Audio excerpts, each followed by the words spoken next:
Hello, Mike Kroger here, Finale Inventory. In this short video, we're going to discuss average cost changes, how and why you would want to use them. So let's get started. First off, someone might say, what is average cost? And, what's it used for in Finale? Well, average cost is how your inventory is valued, plain and simple. And if you have to make a change to it, you can only do this with a journal entry or a purchase order transaction. So you can't just go into the product screen or into any other screen in Finale and just tell us what it's worth or what it's valued at. You got to use a purchase order or a journal entry. And then of course, remember average cost is a per unit value. All right, so it's what one unit is worth. So what's an average cost change? So it's just to update or change the average cost of a stock item for the purpose of establishing or changing what that item is worth. Why would you do this?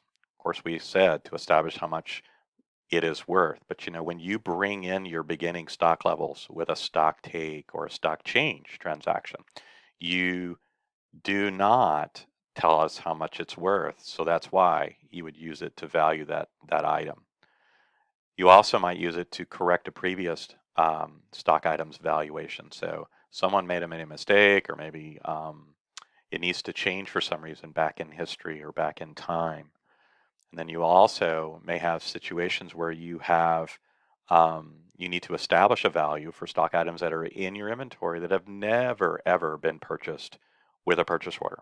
And you might think of, well, how did they get in there? Well, they may have got in there with a return to inventory. So you set up your account, you created the part number, you never did a stock take or stock change because you didn't have any. And then all of a sudden somebody did a return and it came into the database. So now you've got a unit in inventory that didn't have a value and you haven't bought and you haven't purchased it either. So this is yet another reason why you would need to do an average cost change. So you would use it for that function. So how can you do it? Well, you can do them manually, one by one, in groups, from the average cost change screen. And you can also import from a spreadsheet. Makes it really simple. All right, so let's go show you how to do these two things. So let's jump into Finale Inventory here. So I've got a database here. The feature is here at the bottom of the inventory column. So you'll see it here, average cost changes. You'll also see it up here on the navigation bar. But let's kind of look at the data so you kind of guys have an understanding of what we're talking about. So I've got a short list of items here. So I got some t-shirts and I got some shirts, and some of these items have costs and some of them do not have costs. Some of them have zero on hand, which you'd understand why there wouldn't be an average cost. But I also have some with some units on hand. So maybe I imported these. These are my beginning stock levels for starting Finale inventory. You see there's no average cost established for these. All right. So this is what we need to correct because there's no valuation for these. So let's show you how to do that. So also just kind of bringing it up to you, you can kind of see what we mean by hasn't been bought yet. So I can see that we did buy these. There's a last purchase date and a last purchase price in here. So that's why these would have it established. These other ones haven't been bought yet. Okay. So that's the explanation for, there's some units that got into stock, but we don't know what they're worth. So let's go see how this transaction works. So let's go up here to inventory average cost changes. We're going to create a new batch one, take a system generated ID, or you can make up your own. So it's just using a unique identifier for the transaction. So I'm going to take the system generated. Now, most important thing here that you should consider is this effective date. So when you use this feature, you gotta tell us when it should apply, because you can apply it for the wrong date, like it's defaulting here, or there's a 9/17. Well, that's tomorrow, so we don't want to do that. So let's kind of go back in time. You might say, well, how do I know what date I should use? Well, it should be on the same date that you imported the stock, or the day before you imported the stock, or to take effect on the day that you want it to. And you might say, well, how do I know all these things? Real quick review here. So go here to stock history. In your stock history screen, it's going to tell you all transactions, so I can see when things were done. So I can see in here that somebody did a stock take, earlier today on product 111 and 222, and they put these units in, but you see there's no value. So because you can't establish a value on the stock take or the stock change. So we said, okay, well, we need to do one for maybe earlier today, or maybe we'll date it for yesterday and put a value in for these so that these will have a value. But then you may want to need to go back way back in time. So you can look up here with the first date. Maybe you need to go really far back in time. So you can, backdate it as an effective date of 2/5. Okay. So that's the tip on how to find out what date. So let's just make one for 9/15 for this example. So we're going to come back here. So we're going to go back into this draft. So notice it's a draft status, which means it hasn't applied yet. So I'm going to reopen this up. And so we need to edit this. Now you can double click on the screen to get it in edit mode, or you could, there was an edit button up here at the top.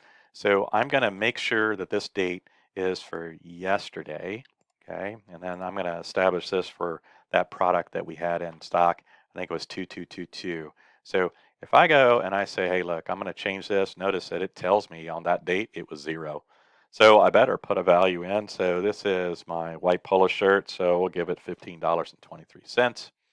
And it will tell us, all right, we're going to get a result. That's our resulting average cost for the object. So let's do a note. Let's say enter the cost, and then I can put a note down here, maybe of why I did this. Establish valuation of inventory. All right. So if I record that, I can save those changes. And notice I saved the change, but I haven't posted it. So posting it is very critical. It doesn't apply till you post it. So let's exit this and kind of check this out. We're going to do this to 222, and we'll see that, you know what, here is 222. We do have some in inventory, but there's no value, but I haven't posted it. So let's jump back here. Let's go to the average cost, enter this transaction, and let's post it. So it's going to warn you about what this is going to do. So make sure that you got things right. We're going to post it. So now that it's posted, I could print it off if I wanted. So if I want to print this off, I can see it as a document. I could have this for my records, give it to my accountant or my CPA. So it is in the system and it shows that it's posted. If I go over here to the stock screen, you'll see that, hey, we've got a value now. And you can see that it's now providing the right valuation for our stock. So that's how you do one. Well, you might say, well, can I do more than one at a time? Sure, you can do the same thing. So let's go do it for these two top items here, 1, 1 and 2, 2. So it's really just the same thing. I can say create, use the system generated. Now remember, what date do we want it for? Well, let's do these for today. So I'm going to establish these for today. And then I can double click here and get a list, or I can just type it in. So let's do 111, and then let's do 222. You can see how quickly you can put them in, and we can establish the values here. $5.23, $5.86 is how much we want these to be worth. I'm not going to bother doing the notes right now, and I can just go straight to post. All right, so I can make a very quick adjustment across multiple items, and we can see that this one is posted. This one will update here that it's posted, and you can see that this one's applying to multiple products. So if we see that we have posted it, we come back to this screen here. It's posted, it's multiple products, and we can see that this one was just one. All right. Now also you can do a search. So if we had to search, we could say 111. It is indexing that this one did have that product on there. Okay, so that's a tip.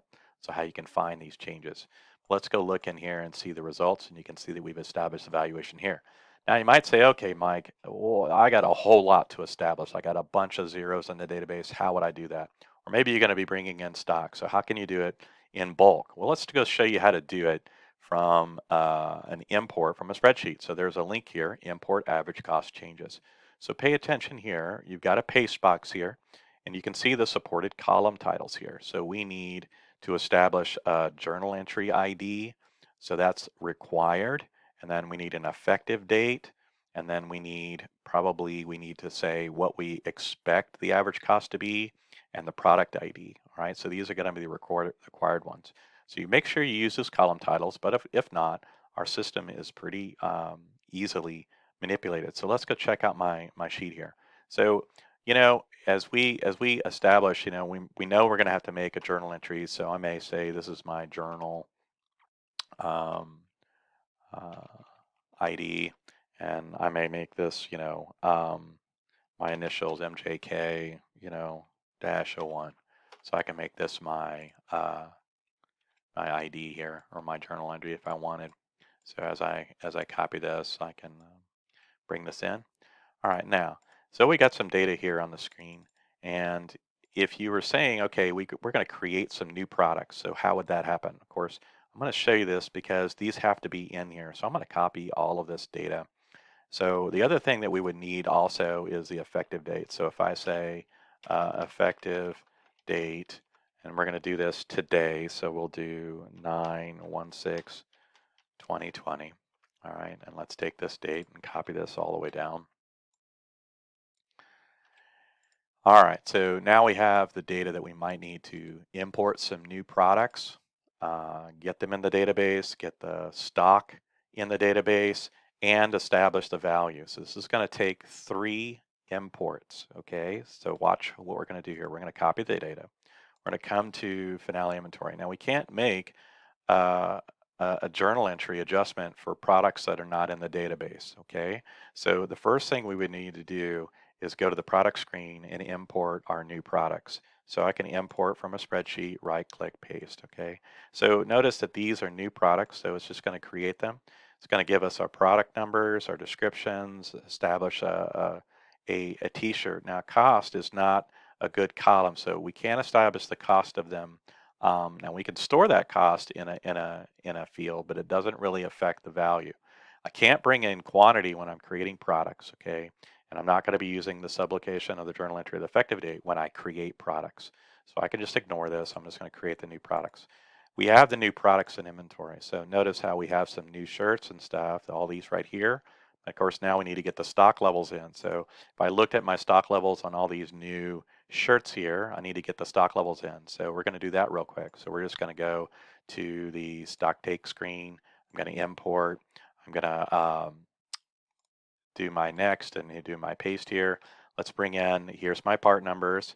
These are the quantity for my beginning inventory, and this is where they're going to go in the system. Now, of course, our system's ignoring all these columns that I put in my spreadsheet. So I'm just going to hit next and commit. So we now have the stock takes in there, and you can see how we've got our stock levels in here, and they're in all different locations. Still don't have a value. So now this is where we're going to use the import for the valuation to get the value of all that inventory that we brought in. So here we go to the inventory, average cost. We can import. We're going to right click and paste. Now, I don't have all the right titles here, so we're going to have some issues. So here, we don't need description, so we don't need that. What's key here is the part number, okay? So another thing that it's kind of telling us, we got maybe some other problems. So one, I need to tell it that this is I want my expected average cost, so I kind of called it cost, so I took care of that problem right there. Quantity is not needed here, so we're just trying to establish what we want them to be worth. Neither is all of these others. Now we do need that journal ID, so it's supposed to be called journal entry ID, so I'm going to use that one. And then of course it did find effective date. Now it's just Xing out the rest of the rows because it's going to use the same effective date for all the records in this transaction. So as soon as we get the data that we want in here, we can say start import, and it will bring it into a average cost change transaction. So I'm going to go into here, and you'll see that the one that we just imported is right here. So you can see it brought it in, it took in all the information, used the date that we told it, and all the expected valuations, and it changed what it did. All right, so we could print that out. But now you can kind of see if we go to our stock screen, we now have the stock valuation for all the items that we have in inventory. So that's it. That's as easy as it is to adjust the valuation of your stock or make changes to that average cost.